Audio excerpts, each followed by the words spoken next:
Good evening. This is the regular meeting of the Planning Board of the Village of Dobbs Ferry on Thursday evening, December 1. We had 5 items on our original agenda. Item 2, the public hearing for proposed single-family residence on vacant land on Judson. The applicant has requested that we defer that to our next meeting. Item 4, continuation of public hearing and site plan, 2 lots on 74 Maple and DeVoe Street. The applicant has also requested that we defer that till our next meeting. Item 1 on our agenda, adopt planning board minutes for several previous meetings. We have received no new minutes, so we have no action to take on that tonight. So we will move to item 3, which is continuation of application for amended site plan approval for the Rivertown Square project. This involves some slight alterations, taking away one building and doing some other things with sidewalks and steps and so on. So I don't see anybody here to... Yeah, Susan's here. Hi, oh, you're here. I'm sorry. There you are. There you are. How can I miss you? Am I doing it? Just do it, just a little background. You closed the public hearing at the last meeting. I think there was a site walk on November 12th. And there were some revised plans showing the revisions where the building L was to the trellis and also the trellis area, the steps. Correct. There were no comments, I think, at the last meeting at all.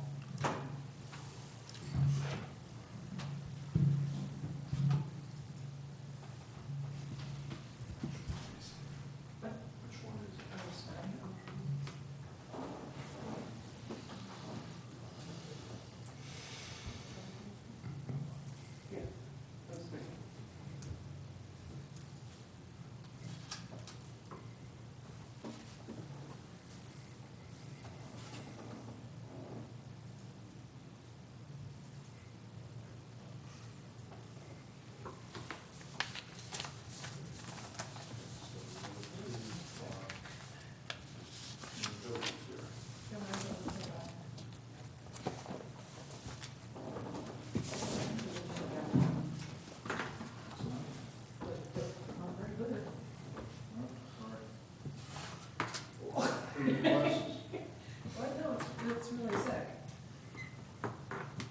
It's not.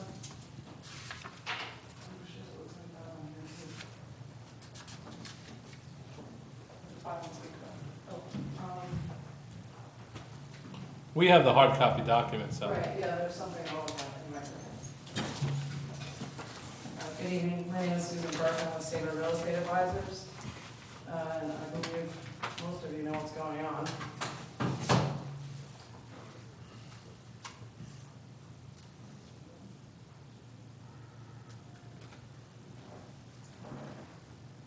Really bad.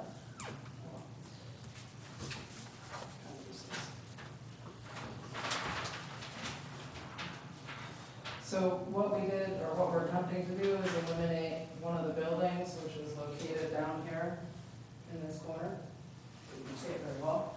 And the consultants have made a bunch of recommendations as to what they'd like us to do in place of that.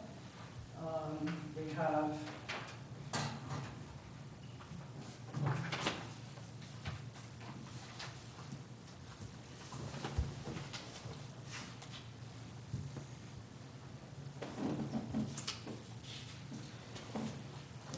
we agreed to add, this is really bad.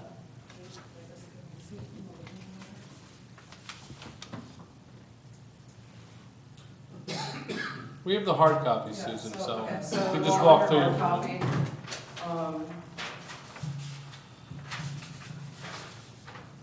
On the close-up, we're adding an 8-foot staircase coming from the theater. Yeah, you're expanding an existing. Up, I don't think that's in. no, there wasn't a staircase, we're adding that staircase, we made a break Right. in the Okay. guardrail, All right. so that you can cross from the theater onto the parking deck. We had a small trellis that we were gonna put along the mixed stone, which we've now made much longer. Coming up from the staircase, we made an area where we're putting planters. What else did we do? We added the corner planter, which you have a photo of. Right. The plantings in there were agreed The to? plantings, yeah, the plantings were reviewed by Lucille. Thank you. She was at that walk. Right. And I think that's really all. Yeah, the top of the stairs, the gazebo is still proposed there, right? No, they eliminated the gazebo and they, Oh, okay. they, made the trellis go all the way along and then it steps up. So that Okay. you actually, when you walk across, you walk up a couple of steps and then you walk underneath the trellis And into the parking lot? and into the parking lot. And then there's, some planters and, they put bollards around it to keep it safe.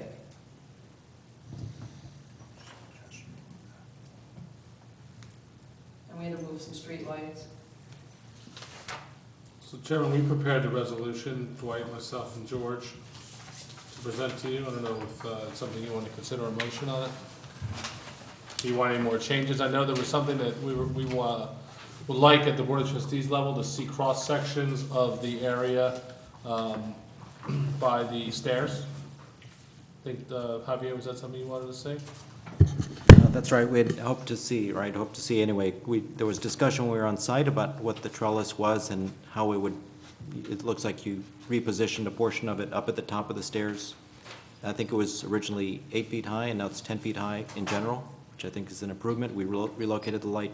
So I was asking for a cross-section, basically, starting at halfway through the street and going up to the parking lot so we could see that little thing, just so we're all clear. Okay, is that something you can provide later? Yeah, for the Board of Trustees. We've got- Yeah, when you go to the Board of Trustees, Yeah, because yeah. from my understanding, the trellis along Livingstone is gonna be 10 feet, and then as you step up onto the parking deck, the trellis is gonna remain the same height, so that it's all one level, so it'll be whatever the staircase is minus, so that it remains, so that it's all connected. Okay, I see, yeah, it's hard to see the detail, but I think you're right. And I know that they selected the plants, and a lot of the plants are already touched. Okay. Any other comments? No? Okay. I would make a motion then, resolution, the Village of Dobbs Ferry Planning Board recommending, this is a recommendation of us to the Board of Trustees, a second minor amendment to the site plan approval Rivertown Square project. Whereas on May 6, 2013, the Planning Board adopted a resolution recommending that the Board of Trustees grant site plan approval for the Rivertown Square project, subject to certain enumerated conditions. Said Planning Board resolution of May 6, 2013 is appended herein and made a part of this resolution.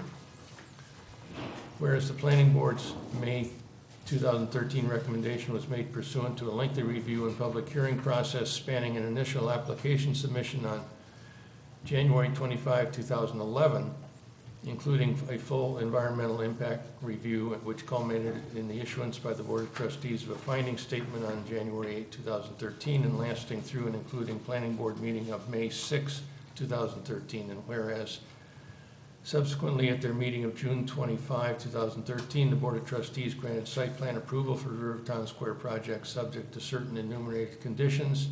The Board of Trustees June 25, 13 resolution is annexed here too and made a part of this resolution. Whereas subsequently at their meeting of August 18, 2014, the Board of Trustees granted an amended site plan approval for the Rivertown Square project subject to certain enumerated conditions. The Board of Trustees August 25, 2014 resolution is annexed here too and made a part of this resolution. And whereas subsequently at their meeting of March 8, 2016, the Board of Trustees granted a waiver of site plan review for minor amendments to the Rivertown Square project subject to certain enumerated conditions. Board of Trustees March 9 resolution is annexed here too.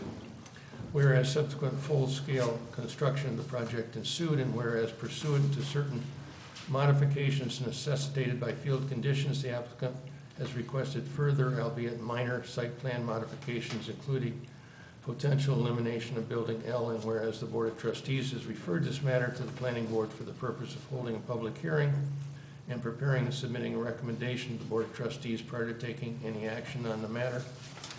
And whereas the proposed minor changes at this time to the previously approved amended site plan consist of the following plans and documents enumerated herein: amended layout and strip plan of November 21, 2016, a view of the corner of Danforth and Livingston, November 21, 2016, Livingstone sidewalk area landscape treatment, November 21, 2016.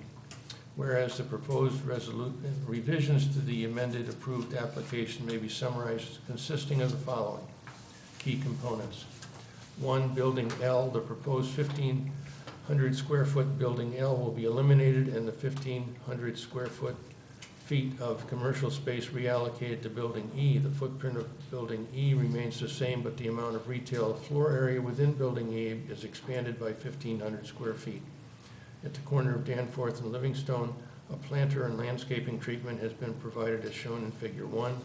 2, Livingstone Avenue, the sidewalk along the eastern side of the avenue across from the cinema has been reduced in width from 8 feet to 5 feet to match the sidewalk to the south, and a ramp has been added as shown on SP4 and dated November 21, 2016.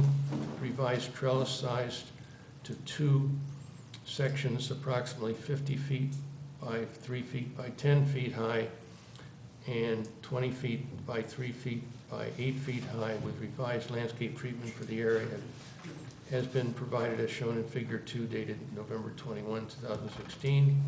3B, parking deck, the addition of an 8-foot wide staircase, you're right, from Livingstone connecting to B parking deck centered on the IPEC Cinema crosswalk.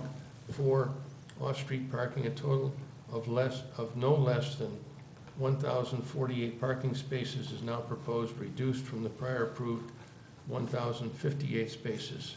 5, internal directional signs, location for 2 additional signs are now shown on Plan SP4 and dated November 21, 16. Whereas the Planning Board opened and closed a duly noticed public hearing on the matter on October 5, 2016, and all citizen comment was considered as part of the Planning Board's review and decision-making process.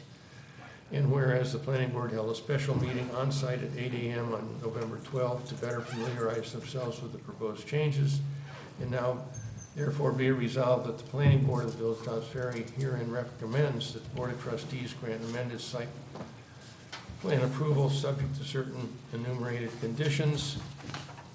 1, except as noted below, the proposed plan modifications enumerated above shall only modify, supplement plans and conditions contained in and approved by the Board of Trustees resolution of June 25, 2013, and amended by resolution of August 25, 2014.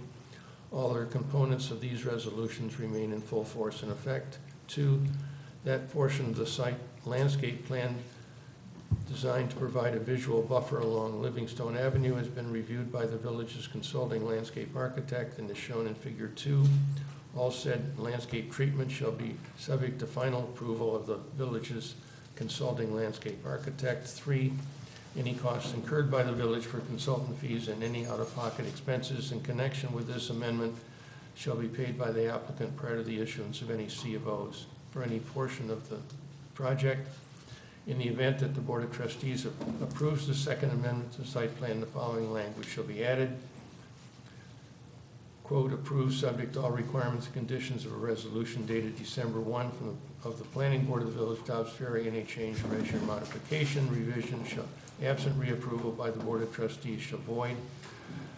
Be it further resolved that the modified reduced project will not have any negative impacts on the environment, and therefore it is the recommendation of the Planning Board to the Board of Trustees as lead agency that it find that no significant environmental impacts have been created by the modified reduced project, and that therefore there is no need for preparation of a supplemental environment impact statement by the Board of Trustees. Be it further resolved that this resolution shall have an effective date of December 1, 2016. Did you have something you wanted to add, George? The cross-section that Javier mentioned can be tagged into portion 2, on condition number 2, portion of site landscape plan, visual buffer, all said landscape treatment shall be the final approval of the village's consulting landscape architect. Additionally, cross-section through the crosswalk staircase into the new, we'll figure the right wording out for that, shall be provided for review by the village's landscape architect and advice to provide advice to the Board of Trustees. Okay. Yep. Good, thank you. Be it therefore resolved that this resolution is on effective date December 1. I make the motion. Is there a second? Second. All in favor? Oops, second, sorry. Oh, yeah.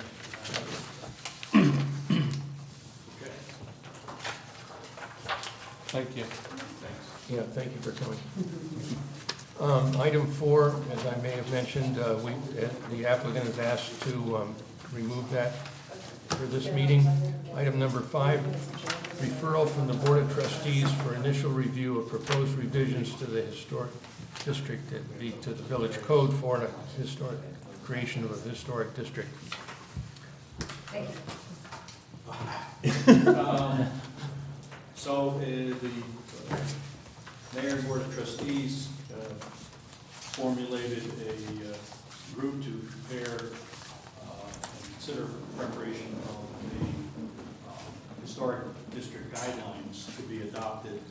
And this committee is, under the leadership of Sonia Trevanian, has met over the past year or so, more than that, I forget, and have created draft legislation that would enable our existing zoning ordinance to be modified to incorporate guidelines and procedures for actually reviewing and considering 3 different types of historic applications.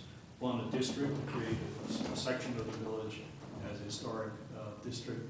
Other, to have landmark buildings identified and protected under the ordinance through this legislation. And also scenic landmark areas could be defined. So after all the work was put together, Sonia's transmitted the draft ordinance, which had been reviewed with input from Darius and several people on the Board of Trustees, including Annalisa Morales, as well as with input from many of the citizens that are very interested in historic preservation. And that transmittal went to the Board of Trustees, and they, in turn, as is required, so it was October 10th, transmitted to the Board of Trustees. They've now sent it on to the Planning Board for recommendation and input. You have a lot of information in front of you, and I think the best thing to do would be to take time to read through it and to perhaps put it on the agenda for expanded time for review and consideration. I did want to point out a couple of things about it. Our vision plan and our ordinance, when they were drafted and finalized in 2010, identified 3 areas as potentially benefiting from historic district designation.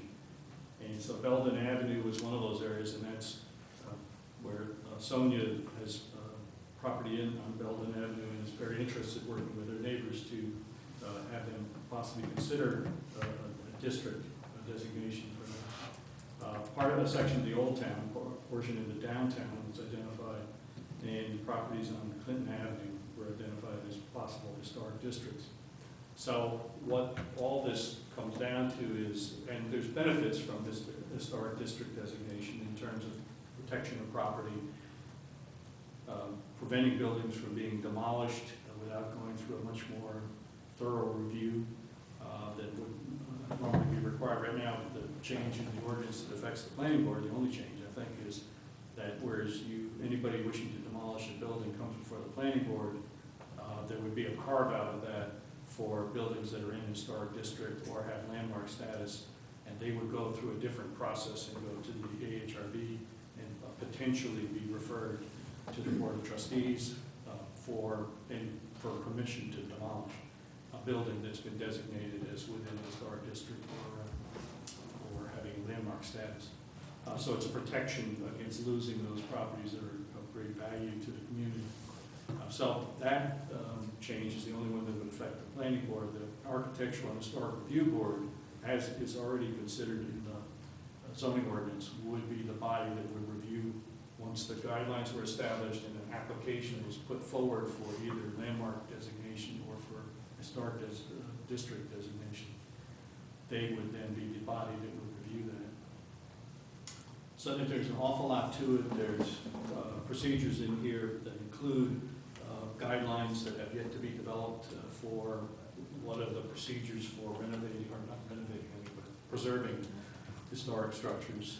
And those are being worked on, I think, on a volunteer basis by Steve Tilley, are yet to be devised and written down for review. But meanwhile, the legislation is in a status now where it's been fit into the ordinance and is in a position where it can be reviewed.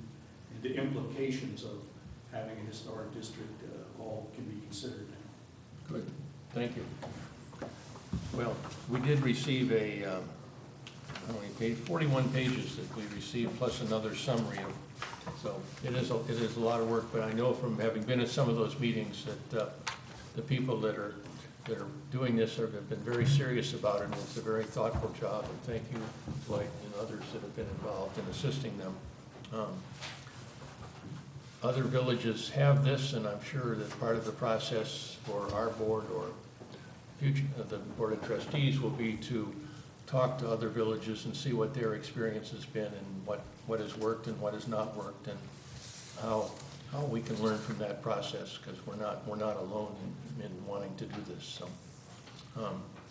I would take your suggestion. I think we will put this on the agenda for the next meeting, and hopefully we will all have read it and at least begin to be able to have a conversation. And there's a lot here, and it could be we will consider either doing it, depending on the agenda, doing it at this meeting or having a special meeting, which might be a cleaner way to do it actually, but let's see how that works. Good. So, anyone else have any comments at this point? I know. No? No. That being the case, I would move we adjourn. Wow. Second. All in favor?